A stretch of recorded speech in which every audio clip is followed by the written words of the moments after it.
मी जालिंदर रामचंद्र लकडे, राहणार गर्दळवाडी.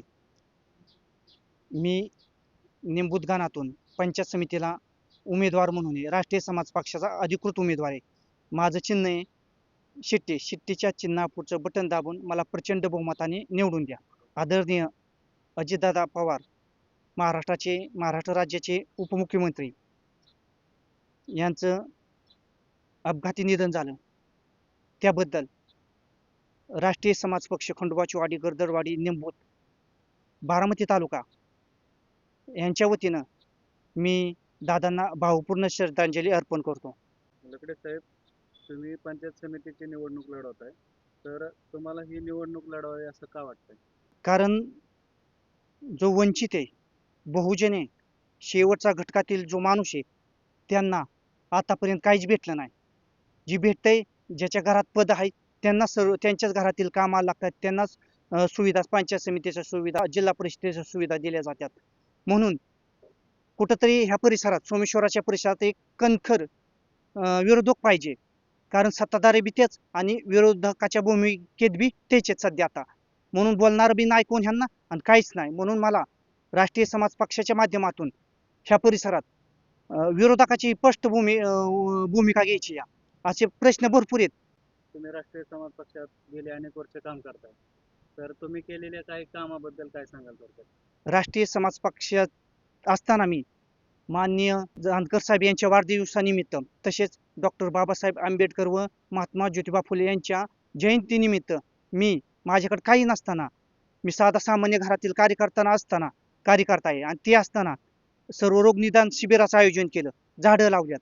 काही ना अशा तरुण पोरांना कसं जायचं, कुठनं मार्ग कसा शोधल ह्याचं मार्गदर्शन करतो. माझ्याकडे काही नाही सध्या, तरी मी एवढं काम करतो. जर माझ्याकडे पद आलं तर मी ह्याच्यापेक्षा अजून जोमान काम करेन. तुम्ही सामाजिक काम करत असताना तुम्हाला या निंबूत गटामध्ये तुम्हाला कोणते प्रश्न जास्त भेडसावतात? निंबूत ह्या निंबूत गटातच एक सोमेश्वर साखर कारखाना आहे. सोमेश्वर साखर कारखान्याच्या माध्यमातून सुद्धा भरपूर अडचणी येतं. कारण दर सोमेश्वर कारखान्याची इलेक्शन आलं, निवडणूक आली की माननीय चेअरमन साहेब कॉलेज प्रश्न तयार करतात. ह्या कॉलेजच्या केसचं काय आतापर्यंत काही निकालच लागला नाही, तो बी एक प्रश्न आहे. आता त्यांनी चेअरमन साहेबांनी माझ्या या माध्यमातून खुलासा करावा की कॉलेजच्या, मोसा काकडे कॉलेजच्या प्रश्नाचं काय झालं, तो कारखान्याला कधी मिळणार का कॉलेज, त्याबाबत सोमेश्वर कारखान्याचे चेअरमन साहेबांनी खुलासा करावा. गटात काय प्रश्न आहेत, तर तुम्हाला काय वाटतं की हे प्रश्न कशा पद्धतीने तुम्ही सोडवू शकता? हे प्रश्न मी राष्ट्रीय समाज पक्षातून निवडून आल्यानंतर सहज सोडवू शकतो. तुम्ही निवडून आल्यानंतर कोणत्या प्रश्नांना तुमचं सर्वात अधिक प्राधान्य राहील? मी निवडून आल्यानंतर काही लोकांना, गरीब लोकांना घरकुल दिले जात नाहीत. घरकुल दिले तर त्याच्यात हप्ते खाल्ले जातात. मलेदा गँक ती हप्ते खात्यात. कुठं रस्त्याचं काम आहे दर्जेदार होत नाही, त्याच्यात बी कमिशन खात्यात. संडासीची काम असतात त्याच्यातही कमिशन खात्यात. अशी भरपूर आहेत जी पंचायत समितीतून जी कामं केली जातात, त्याच्यात प्रत्येक ठिकाणी हप्ते खात्यात. आणि दुसरं गोष्ट मी या ठिकाणी सांगतो, जर मी निवडून आलो तर 5 वर्ष घरी सुद्धा जाणार नाही, त्याग करणार, बायकापुराचा त्याग करणार, मी सतत जनतेचीच कामं करणार. आणि मी सुद्धा कामाचा माणूस आहे आणि कामातूनच उत्तर देणार, कामच करत राहणार. तुम्ही निवडणूक लढवत असताना मतदारांना काय आवाहन करा, कशा पद्धतीने तुम्ही मतदारांना मत मागणार? मतदारांना एवढंच म्हणणार की मी एक सामान्य कुटुंबातील माणूस आहे, माझ्याकडे काही नाही. आता परिस्थिती, माझी निवडणुकीचा खर्च सर्व लोकच करतात.